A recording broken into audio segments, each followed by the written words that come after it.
আমি মূলত মামলাটি করেছি কারণ যে মামলার যে মানে যার বিরুদ্ধে মামলাটি করা হয়েছে যে ওই ব্যক্তি একজন নির্বাহী ম্যাজিস্ট্রেট, কিন্তু উনি ওনার যে ফেসবুকে যে বক্তব্যটি দিয়েছে উনি শহীদ আবু সাঈদকে সন্ত্রাসী আখ্যা দিয়েছে এবং এই আন্দোলনকে, যে আন্দোলন জনগণের মুক্তির আন্দোলন, এই আন্দোলনকে উনি বিশৃঙ্খলা বলে আখ্যায়িত করেছে এবং শহীদদেরকে অবজ্ঞা করে যে সন্ত্রাসী বলেছে। এটা মূলত স্পষ্টতই মানহানিকর বক্তব্য। আমি নিজে ব্যক্তিগতভাবে সংক্ষুব্ধ হয়ে মূলত মামলাটি করেছি, কারণ তার এই বক্তব্যটি মূলত এই আন্দোলনকে অবজ্ঞা করা এবং তুচ্ছ-তাচ্ছিল্য করা এবং এই আন্দোলনে যারা শহীদ হয়েছে, যাদের রক্তের বিনিময়ে আমরা একটি নতুন বাংলাদেশ পেয়েছি, তাদেরকে তিনি এই ধরনের যে অবজ্ঞা এবং মানহানিকর বক্তব্য দিয়েছে, তার প্রেক্ষিতে মূলত আমি সংক্ষুব্ধ এই মামলাটি করেছি। আদালত আমার বক্তব্য শুনেছে এবং তিনি আদেশের জন্য বলেছে যে পরে এই আদেশ দেওয়া হবে। জি, উনি মূলত শহীদদেরকে সন্ত্রাসী বলেছে। এটা তো একেবারে স্পষ্টত যে আসলে এটা এক ধরনের মানহানিকর বক্তব্য, কারণ যারা দেশের জন্য, মানুষের জন্য এবং গণতন্ত্রের জন্য যারা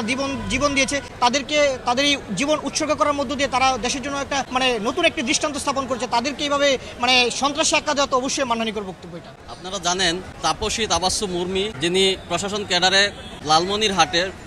ডিসি অফিসে কর্মরত ছিলেন সহকারী কমিশনার হিসেবে, একজন সরকারি গেজেটেড কর্মকর্তা হওয়ার পরও কোনো কারণ ছাড়াই তিনি গত 5 অক্টোবর তার ফেসবুকে একটি পোস্ট করেন। সেই পোস্টে তিনি অপ্রাসঙ্গিকভাবে কোনো কারণ ছাড়াই এই আন্দোলনে যিনি প্রথম শহীদ হয়েছেন শহীদ আবু সাঈদ, সেই শহীদ আবু সাঈদকে তিনি সন্ত্রাসী হিসাবে আখ্যা দিয়েছেন এবং এই আন্দোলনকে একটি বিশৃঙ্খলা হিসাবে অভিহিত করেছেন। শুধু তাই নয়, এই আন্দোলনের মাধ্যমে যে বিপ্লবী সরকারটি গঠিত হয়েছে, যে সরকারটি সুপ্রিম কোর্টের আদেশ রেফারেন্স অনুযায়ী সাংবিধানিক বৈধতা পেয়েছে, সেই সরকারকেও তিনি অবৈধ সরকার হিসাবে আখ্যা দিয়েছেন। সরকারের বিষয়টা আমরা সরকারের উপর ছেড়ে দিয়েছি, কিন্তু যখন এই আন্দোলনে যিনি আজকের বাদী তিনি সম্পৃক্ত ছিলেন এবং তিনি সরাসরি মাঠে থাকার পাশাপাশি কারা নির্যাতিত হয়েছেন, তাই তিনি সংক্ষুব্ধ হয়ে তার এই বক্তব্যে সংক্ষুব্ধ হয়েছেন এবং শহীদদের প্রতি অবমাননা ও আন্দোলনের প্রতি যে তিনি বিতৃষ্ণা ছড়িয়েছেন, এই ঘটনাটি উল্লেখ করে আজকে এই মানহানি এবং হুমকির অভিযোগে দণ্ডবিধির 500, 501 এবং 506 ধারায় আমরা পল্টন থানার বিজ্ঞ আমলি